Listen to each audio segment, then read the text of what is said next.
loved ones. John Bailiff here, coming on this day, January 30th, this big day of resistance. We're having our first stab at talking about striking back against these murderers. And they're openly now flouting the law, flaunting their murderous behavior. And I hate to say this, but they're getting cheered on by a plurality of Americans who, not unlike the ICE agents themselves, imagine that they are on the strong side of the stick, that they're protected.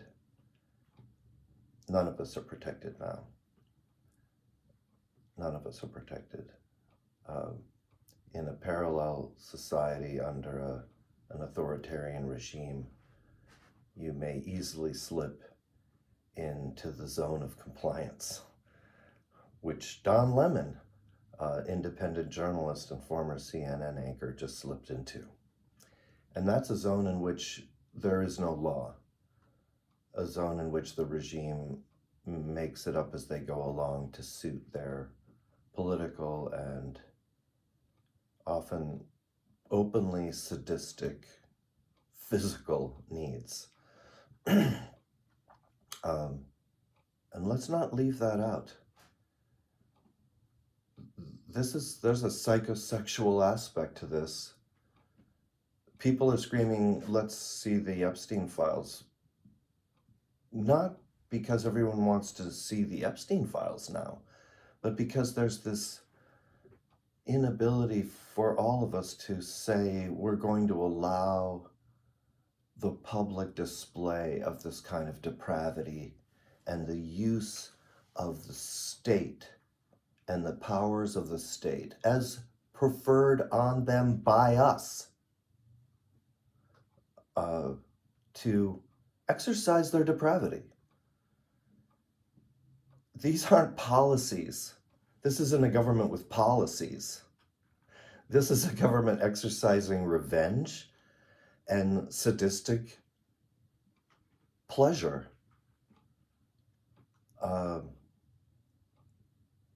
The artwork behind me is what I've been doing for the last how many 100 hours since Saturday.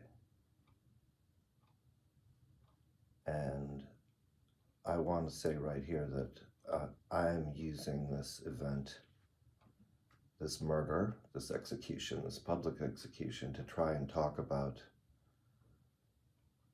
the fact that this is happening every day on the streets of this country, at the hands of police forces all over the United States and at the hands of the military abroad. This is our calling card as a country, and we have to acknowledge that we're now seeing the calling card of the United States visited upon the streets of the United States. Just ask any one of these guys who served in Afghanistan and is now an ICE agent, where they learned what they're doing. And this is us. So we have to deal with it. It's not okay to say they, because this is us. I hate to say it, but the rural parts of Minnesota feel as though the things that are happening to the urbanites in Minneapolis are justified. You can read their comments anywhere that they put them up, and they're vociferous about it. And that dynamic's played out all over the country. And it's a deliberately stoked one. It's a deliberately engineered and maintained one. It's not new. It's old. ask anyone in the Black community how old this system is. And ask anyone in the Black community. Ask anyone in Minneapolis, because boy, they've lived through what the Black community goes through. They've been educated since George Floyd. And it isn't slowing down. There is no stepping down, no drawing down, cutting back. No. Holman was up there on the lectern yesterday offering you the truth. And when he says that in theater about where his men are on the streets of America, they're talking to each other from the top of command about being in theater. That means anyone in front of them is an enemy combatant. Think about that. They've gone over. So we can't, because that's us. That's us doing this to ourselves. And if we just decide that in order to show ourselves that we're doing wrong, we will hurt ourselves more, which is the normal historical response. Civil War. The Revolutionary War was between people from the same country. Everybody in the Civil War was English. There were no Americans. They might have stoked up the rhetoric of that. Certainly the writers of the time used the media to generate a rhetoric of revolution. But it was English against English. So what we have are people who believe that there are Americans who are not Americans. And that goes against everything that we've understood as us, Americans, to be what our ethos is, what we're doing, what we're working towards, what we're paying for. Where are our tax dollars going? What does it really mean to step on the brake and say, we are not going to do this anymore? It's going to mean sacrifice. It's going to mean discomfort. It's going to mean disruption. It's going to mean disrupting everything. In fact, it's already disrupted. So now what people are saying is, well, maybe Dad will put it all back together again. He broke it. No. This isn't a dad who knows how to fix anything. When Tom Holman said he's coming in to fix it, you can see his face. He's not lying. It's just what they intend. They intend to incite a violent reaction to their violence, which will trigger the next step for them. The next step for the government, for the regime, is to impose some kind of martial law. They can't proceed with elections. It's obvious that they're not intending to. The setup is, elections are so corrupt, we can't even allow them now. Look what happened in Georgia. We just ripped off all this stuff, and we're looking at it and we're saying, whoa, we can't allow this to go on. They're already saying that. They're saying it openly. So get ready for some very discomfortable discomfort. But don't believe that there is a way to fight ourselves to liberty. We can't do it. We can only unite ourselves to liberty. And if we start fighting to find out how that works, it's going to be really bad, because this is chaos. There's no engine here. The point is this is coming from outside of our society. You know, the people who are stoking this want to see the destruction of this society because they see the salvage as very, very valuable. And they also see the taking down of the world police, the Team America World Police. I beg you, go see that film. Go watch, just for the laugh of it.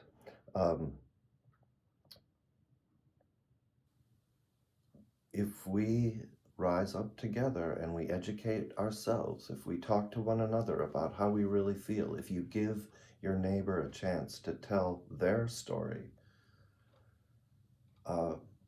we may be able to all realize that we're facing an adversary that we can easily defeat if we awaken. So sleepers awake is what we need from those who are asleep. And striking and putting pressure on the regime, yes. But let's see this as a task for ourselves to take on, to awaken to our shared fate, our shared plight, to our shared existence. We're not, no one's going away. They're shuffling the deck chairs on the Titanic, and they're trying to make us think that there's an emergency. The emergency is imaginary, it's imposed. They need chaos to keep stealing from us. We need peace to live. So let's advocate for peace. Let's advocate for calm. Let's advocate for justice.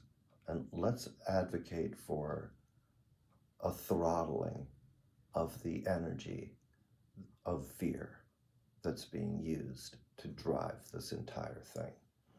I know that fear is totally legitimate. We have to fight that desire to give in to what is suggested.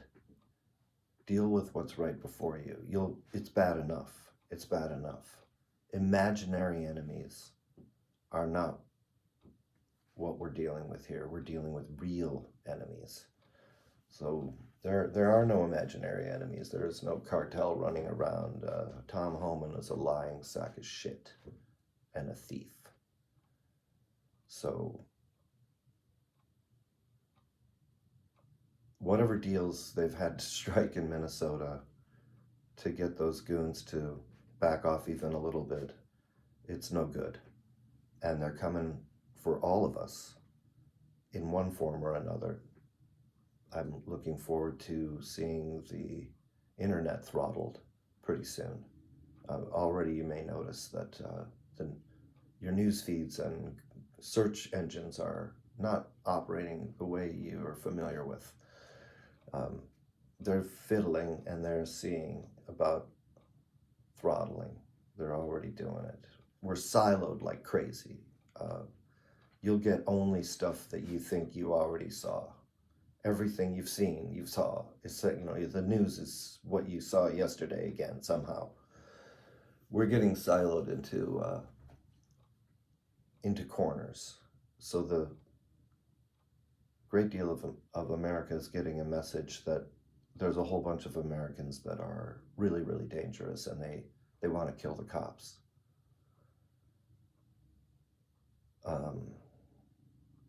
So don't give them any cannon fodder, because it's totally plays to their hands. All the ICE agents in the streets are being used as bait. They're all being used. They're all expendable. To the regime, They are utterly expendable. The expectation is that some of them will die, hopefully, and that will kick off a state of emergency, and elections will be canceled. It's kind of where we're headed. So be prepared. Be prepared for discomfort. Loss is inevitable. Let's make it loss on the part of the regime rather than the loss of more life and the loss of our self-respect. Our dignity is the only thing that stands between us and being the guys with the masks on. Our dignity, Alex Preddy's dignity, Renee Good's dignity, and the millions of nameless others who've gone before them. Stand firm, stand tall. Like Woody Guthrie said, take it easy, but take it. Love to all.